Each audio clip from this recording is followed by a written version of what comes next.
nito sa team namin.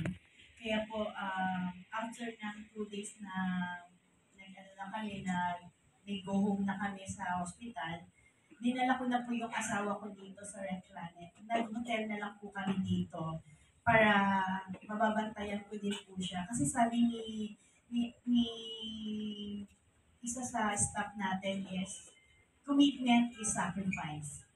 There's a sacrifice in our commitment. Yes, gusto natin mag-succeed dito sa negosyo, sa iFer natin, no?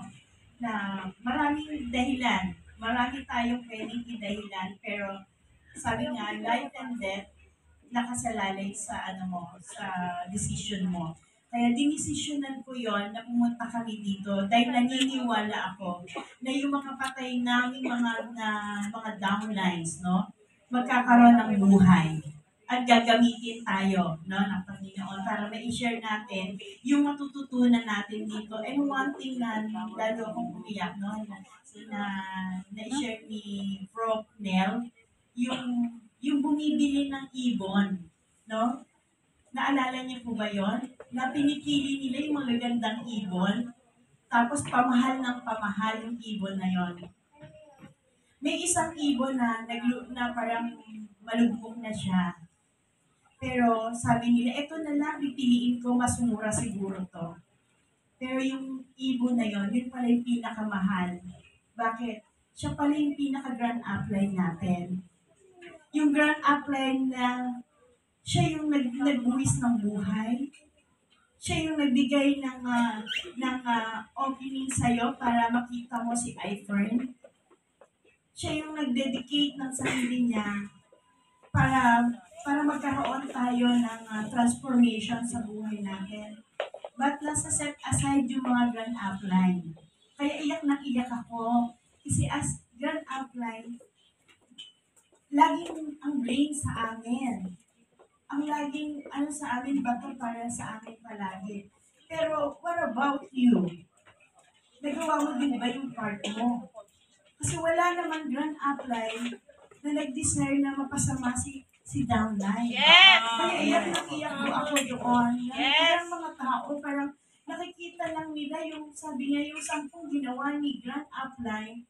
Bakit yung isa lang na hindi naman perfect si upline? Lagi na lang yun ang ibinuduro sa kanya. Kailangan maging maging broad-minded, maging open yung mind natin sa ganitong negosyo. Lagyan natin ng puso. No? Kaya po ako nayak na si Sir Tom, hindi sa atin nagpabaya, hindi sa atin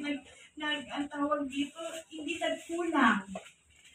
Kaya yun po yung lalakaran natin, no? Huwag natin i-break palagi si upline. Wala po siyang inisip para sa atin, kundi maging maayos yung natin, yung network natin, no? Yung upline po namin si Sir Tom at si Madam Kim. Wala po kaming upline.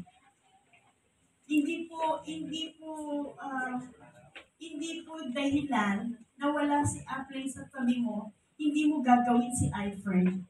Dahil meron kang deepest why. Kung ang deepest why mo yung family mo, gawin mo ng seryoso si iFern. Ayun po, maraming salamat po. Ayan.